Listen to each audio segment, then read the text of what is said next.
students, let's discuss few terms and concepts today. First of all, we will talk about paradox.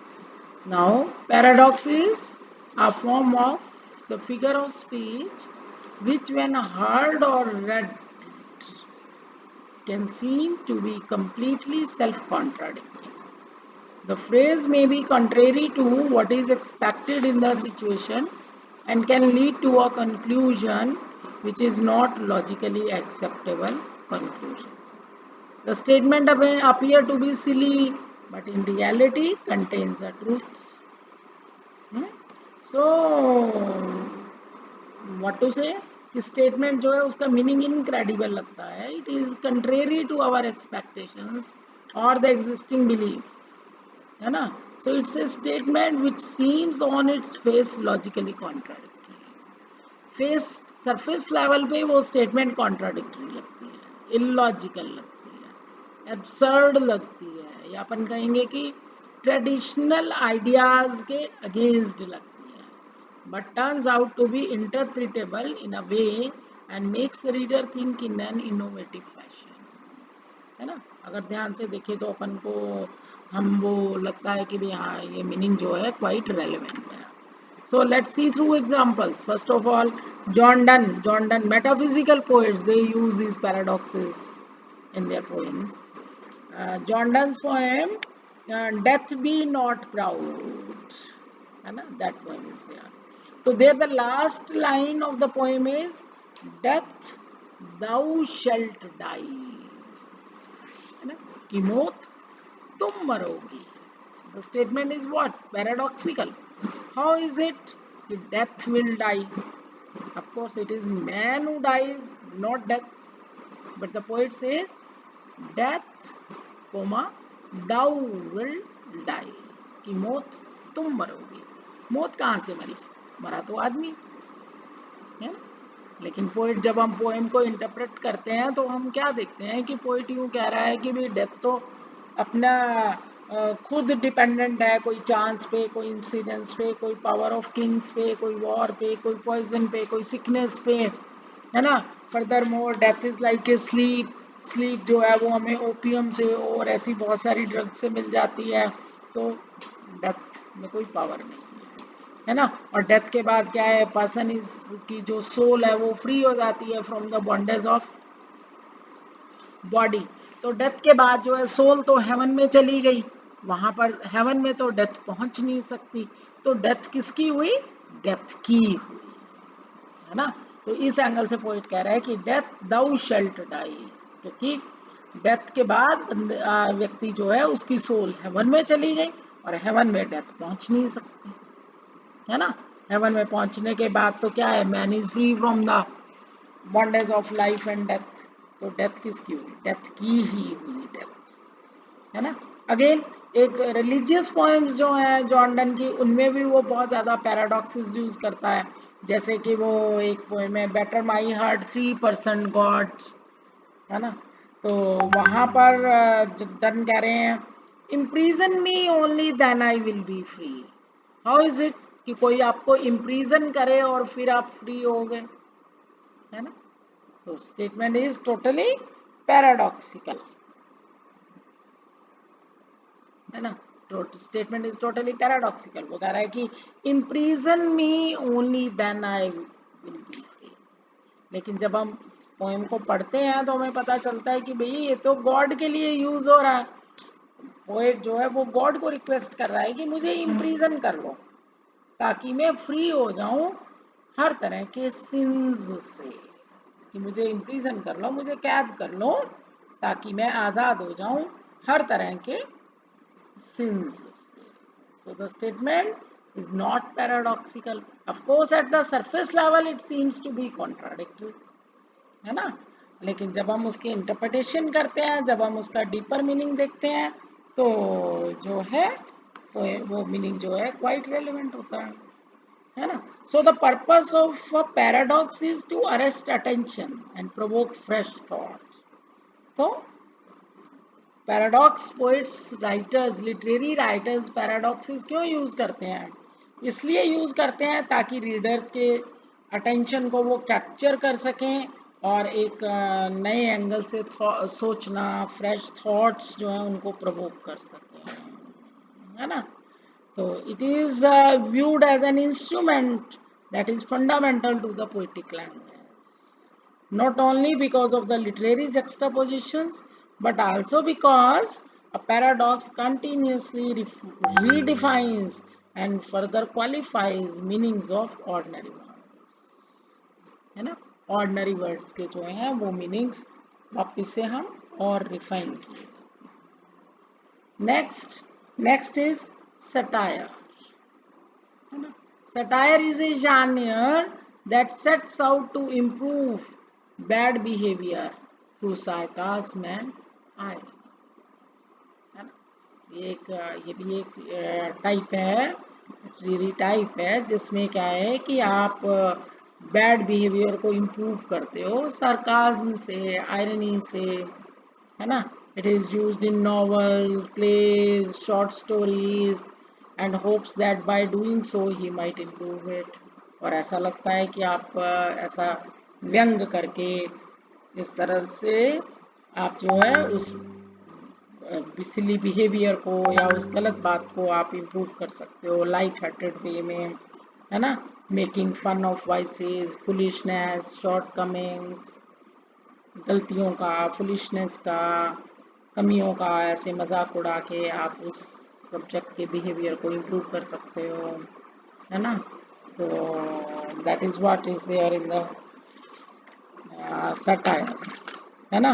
So satire is actually came from the Latin word satur, and it is a literary device which uses dark humor, irony, exaggeration.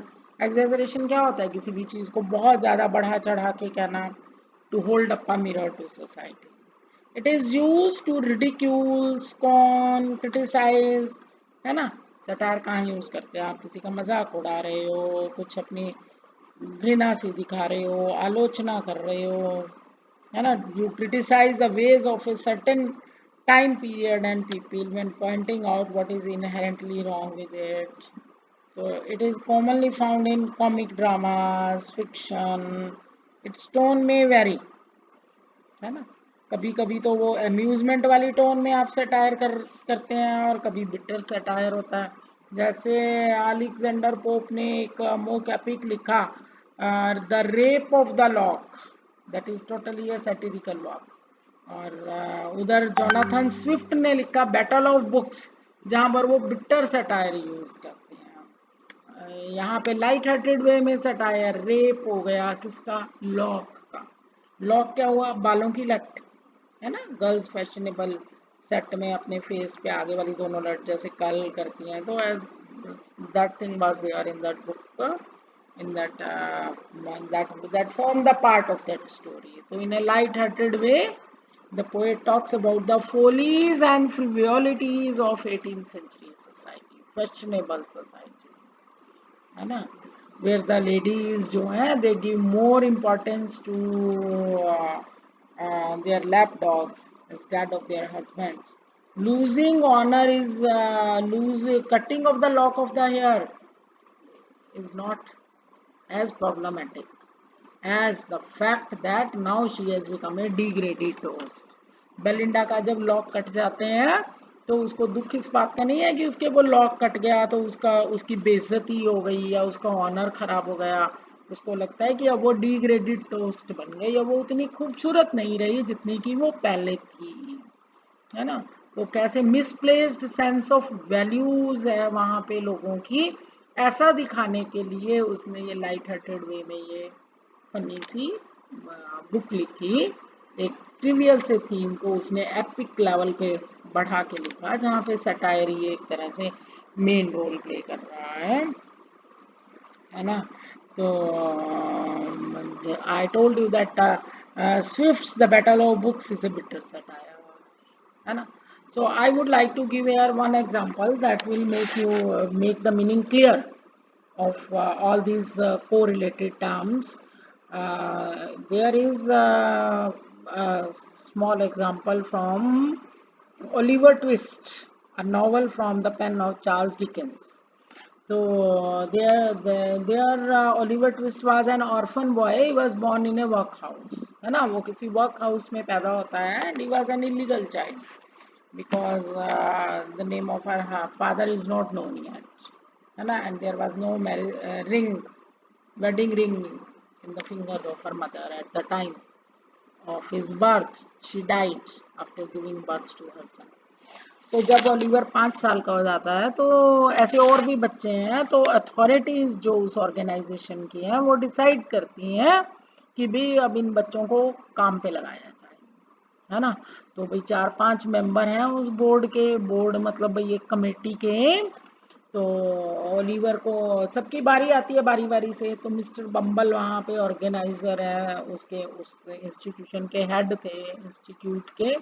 तो वो Oliver को बोलते हैं कि when he will enter the room he should बो before the board, कि जब वो अंदर जाएगा तो वो उस बोर्ड के आगे बो करे, झुके, है ना। बो यू अंडरस्टैंड कि भी एक रिगार्ड के लिए अपन नमस्ते करते हैं या सिर झुकाते हैं, लाइक दैट। लेकिन क्या हुआ कि वो जो छोटा बच्चा है, he doesn't know what the board is, है ना। अब उधर बाहर से तो प्रेशर है भाई, he should go before the board. तो he enters the room, he looks around, वो इधर उधर चारों तरफ देखता है, कहीं पे बोर्ड नजर ही नहीं आ रहा। तो अब क्या करे भाई, तो वहां पे वो एक टेबल पड़ी होती है, उसके पीछे वो 5-6 जने बैठे हैं जिन्होंने उसका इंटरव्यू लेना है, उससे कुछ क्वेश्चंस पूछने हैं। लेकिन बच्चे को तो, ओलिवर को तो पता ही नहीं है कि बोर्ड कौन सा है। तो वो बोलता है कि भी वो सोचता है शायद यही बोर्ड है जो लकड़ी की टेबल पड़ी हुई है, तो वो उसके आगे बो कर देता है ना, उसको बो कर देता है। अब देखो, this is, there is irony also, satire also, humour also, wit also. Irony इस बात में है कि भी there is no difference between this wooden board and those members of the board, कि कोई फर्क नहीं है। जैसे लकड़ी की जो वो टेबल है वो भावना शून्य है, उसी तरह से वो जो मेंबर्स हैं बोर्ड के वो भी भावना शून्य है, कि जो इतने 5 साल के बच्चे से जिन्हों जो काम लेना चाह रहे हैं ऐसे छोटे छोटे बच्चों से। तो ये आयरनी हो गई। ह्यूमर इस बात में हो गया कि तुम्हें भी हंसी आ गई कि भी हाँ देखो, बोर्ड नहीं पता उसको, है ना, और वो लकड़ी के बोर्ड के आगे उसने सिर झुका दिया, तो ह्यूमर हो गया, हंसी सी आ गई हल्की सी, ये ह्यूमर हो गया। सटायर इस बात में हो गया कि जो मैंने तुम्हें ये कहानी सुनाई, जितनी भी देर की जो मैंने तुम्हें ये सीन सुनाया, इससे तुम्हें पता चलता है कि उस टाइम पे सोशल कंडीशंस कैसी थी। तो उस समय की सामाजिक व्यवस्था कैसी थी, सोशल कंडीशंस कैसी थी, उसके ऊपर ये सटायर हुआ, है ना। ऐसे ऐसे से तरीके से ऐसे स्टोरी को घुमा के दीज डिफरेंट लिटरेरी डिवाइसेस, ये डिफरेंट टर्म्स और कंसेप्ट्स यूज करके पोइट्स अपने पॉइंट को, अपनी बात को हाईलाइट करते हैं। तो वो यहाँ पर सटायर किस बात पे किया जा रहा है, उस टाइम की सोशल कंडीशंस पे। तो I hope you understand what the meaning of the satire is, है ना। सटायर मतलब किसी चीज पे व्यंग करना, उस टाइम की उस गलती को, जिस गलती का आप मजाक उड़ा रहे हो लाइट हार्टेड वे में या बिटर वे में, तो आप उस गलती को सुधारने की कोशिश कर रहे हो। आप सब लोगों का अपनी राइटिंग के थ्रू आप ध्यान दिखाना चाह रहे हो कि भाई ये वाली मिस्टेक है, ये फोली है, इसको करेक्ट किया जाना चाहिए, है ना। और विट किस बात में, विट किसको कहते हैं, विट का मतलब इंटेलेक्ट, है ना। विट मतलब जो भी देखो, एक छोटे से एग्जांपल से उसने सटायर भी दिखा दिया, ह्यूमर भी दिखा दिया, आयरनी भी दिखा दी, तो इसका मतलब राइटर के पास इतना दिमाग है, इतना विट है, तभी तो वो अपनी बात को इतने अच्छे, इतने इम्प्रेसिव ढंग से आपको बता पाया, है ना। So in a small example there is a humor also, irony also, satire also and wit also. So satire is a genre, again we come to the point कि satire is a genre that sets out to improve bad behavior through sarcasm and making fun of vices, foolishness and shortcomings. कोई कमी का, कोई गलती का, कोई foolishness का आप मजाक उड़ा रहे हो, कोई लाइट हार्टेड वे में कई करते हैं और कोई बिटर वे में करते हैं। So that was what I wanted to discuss with you today. We have discussed only these two uh, terms, paradox and satire, and others we will discuss in the next session. Okay, thank you. I hope you understand it.